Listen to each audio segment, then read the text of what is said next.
était des lieux où souffle l'esprit. Dès les âges les plus reculés, ce coin de terre marocaine fut une terre sacrée. Volubilis dresse encore ici les ruines orgueilleuses qui virent arriver un soir du 8e siècle de notre ère le saint homme Idriss, descendant d'Ali, dont la parole et l'action devaient convertir le Maroc à l'islam.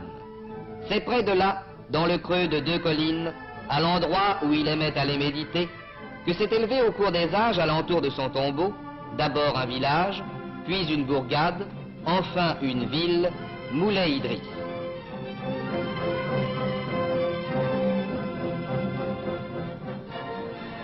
Moulay Idriss, en temps ordinaire, ne semble être aujourd'hui encore qu'une petite ville semblable à tant d'autres petites villes marocaines, avec le calme de ses rues et ses bruits d'artisans, une petite ville tranquille, occupée de ses besoins journaliers et de ses travaux quotidiens, une petite ville où passent seulement quelques curieux dédaigneux des grandes routes, un endroit de silence et de paisible sérénité.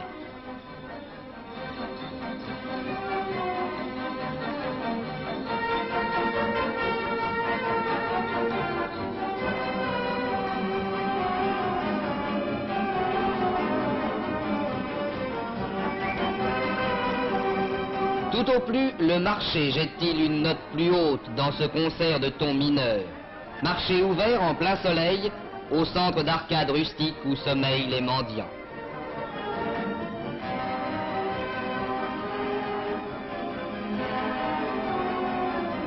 Mais passé cette petite place où se rassemble toute l'animation, tout devient silence et secret.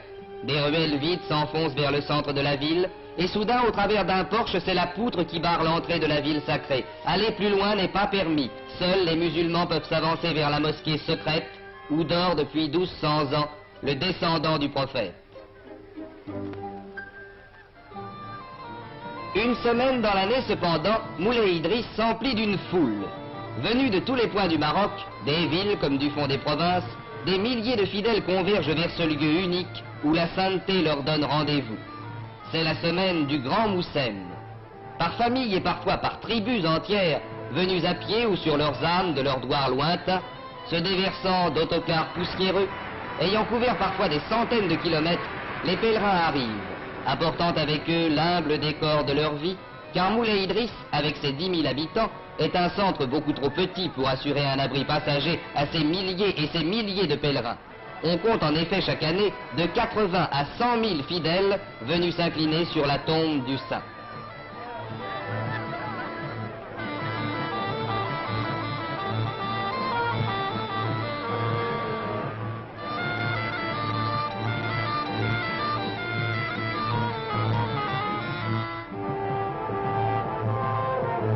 Rien n'expliquerait un pareil afflux si l'on ne savait que Moulay Idriss est la première ville sainte du Maroc et la seconde de l'islam. Après la Mecque, c'est aussitôt le nom de Moulay Idriss qui vient aux lèvres des musulmans dans l'ordre des villes saintes. Et cette ville, où en tout temps ne peut séjourner un homme d'une race ou d'une religion étrangère, va s'emplir pendant 8 jours d'une extraordinaire animation. Car si le Coran ordonne à chaque musulman de faire une fois au moins dans sa vie le pèlerinage de la Mecque, celui à qui le voyage est impossible sera absous s'il va en pèlerin à Moulay Idriss. C'est pourquoi chaque année déferle vers la petite ville en vagues infinies de pittoresques cortèges.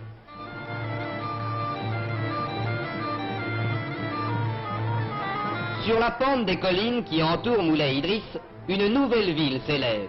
Ville éphémère, née en un jour, pour quelques jours, et disparue en un jour. Ville où la toile et la laine remplacent la tuile et le crépi. Ville bigarrée, où toutes les couleurs éclatent sur le fond de terre pelée.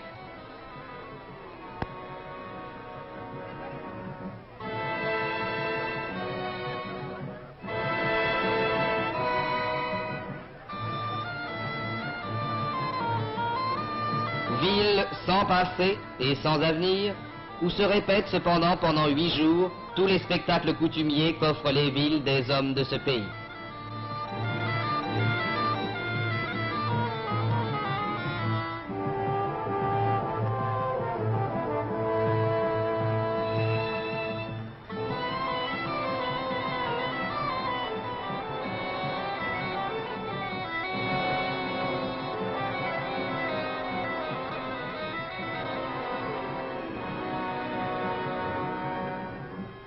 Chaque jour, les pèlerins descendent de leur ville de toile vers la ville de pierre.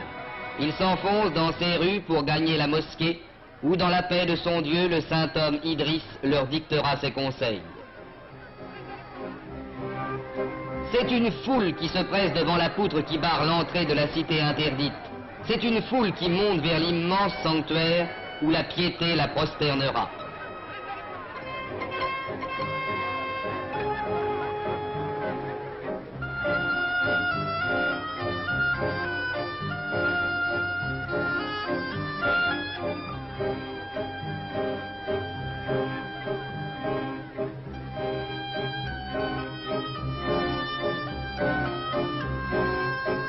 Mais cette piété doit s'exprimer aussi autrement que par des agenouillements et des oraisons.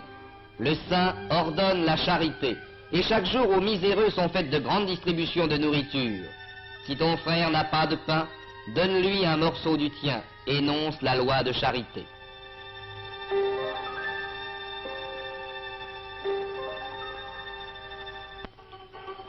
Mais entre les heures où la piété pousse les milliers de pèlerins vers le lieu saint, la ville de toile s'emplit d'une animation colorée. À tous ces hommes, sortis pour quelques jours de leur vie coutumière, s'offrent à chaque pas les spectacles forains qui, partout à la surface du vaste monde, renaissent à la faveur de toutes les circonstances qui rassemblent les hommes. Les charmeurs de serpents, les mimes et les faiseurs de tours sont l'apanage de toutes les réunions.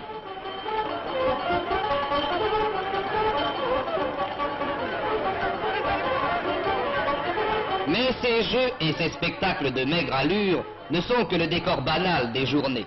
D'autres fêtes, d'autres réjouissances marquent pour les pèlerins cette semaine sacrée. C'est le défilé haut en couleur des mets d'une difa qui va vers la tente d'un notable. C'est le spectacle mouvant qui accompagne les fêtes et les fantasias.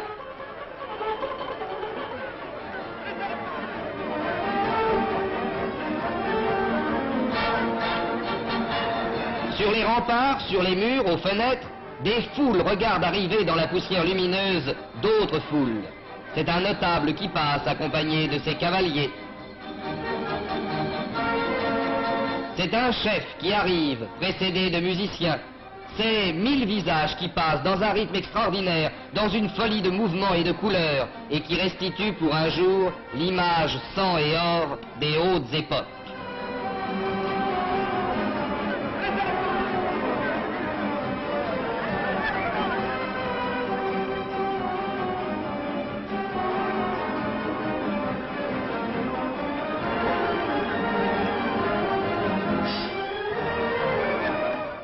Ainsi, chaque année, le grand Moussem de Moulay Idriss évoque-t-il depuis des siècles à la fois le souvenir du descendant du prophète et la vie somptueuse et colorée de l'histoire islamique. Élément fondamental de la vie religieuse du Maroc, le grand Moussem de Moulay Idriss demeure à travers les époques un signe spirituel essentiel auquel chaque génération apporte son témoignage. Au milieu des galopades, des coups de fusil, du bruit des fantasias, que suivent des yeux ces milliers d'hommes réunis dans cette poussière dorée, dans cette bigarrure extraordinaire où se coudoient riches et pauvres, unis par une même foi et un même sentiment, le sens profond de Moulay Idriss apparaît. Sanctuaire de l'islam, et le premier de l'islam après la Mecque, sanctuaire du Maghreb où se retrouvent toutes les traditions de l'Empire, Moulay Idriss, le Maroc éternel.